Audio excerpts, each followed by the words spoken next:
Today's chapter is 2 Samuel chapter 20. Sheba's revolt.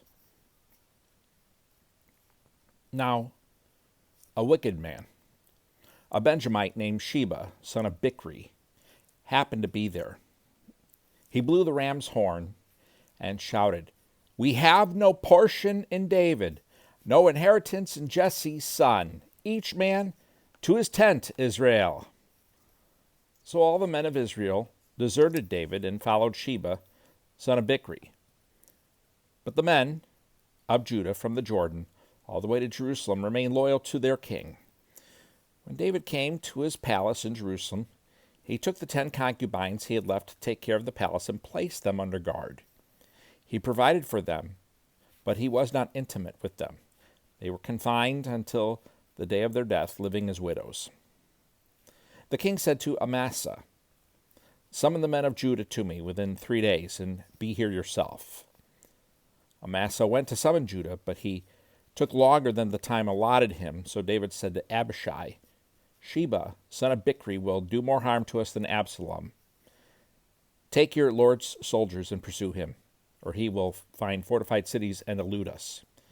So Joab's men, the Kerethites, the Pelethites, and all the warriors marched out under Abishai's command. They left Jerusalem to pursue Sheba, son of Bichri.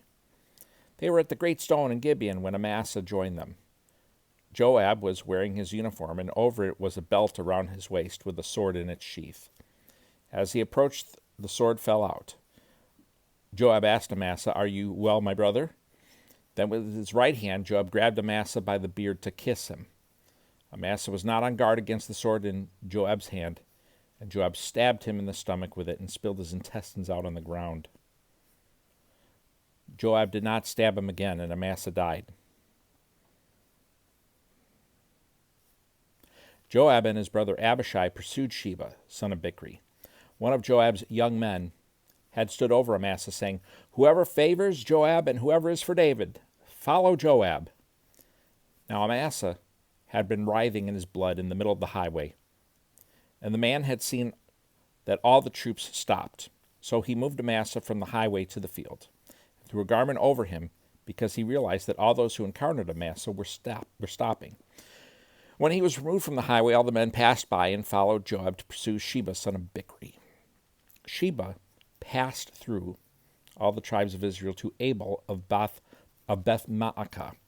All the Beerites came together and followed him.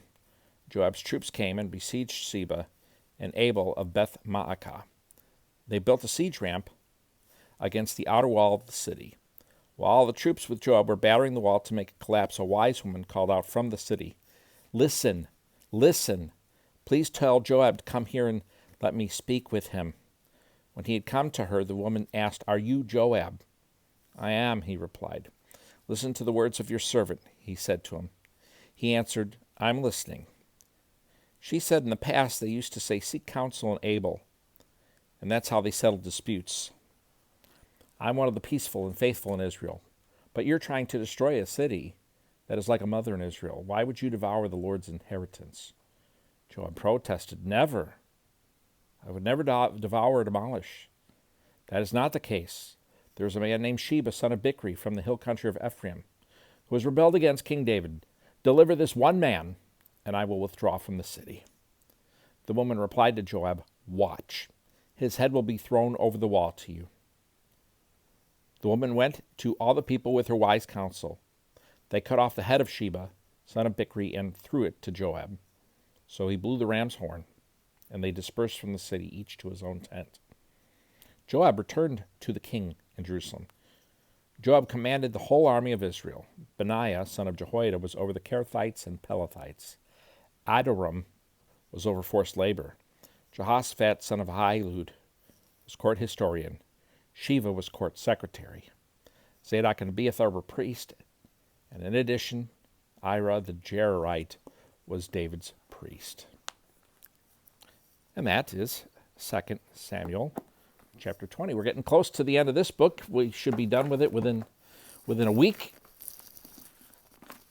Thanks for watching or listening, and I hope you have a great day. Hope to see you back here tomorrow.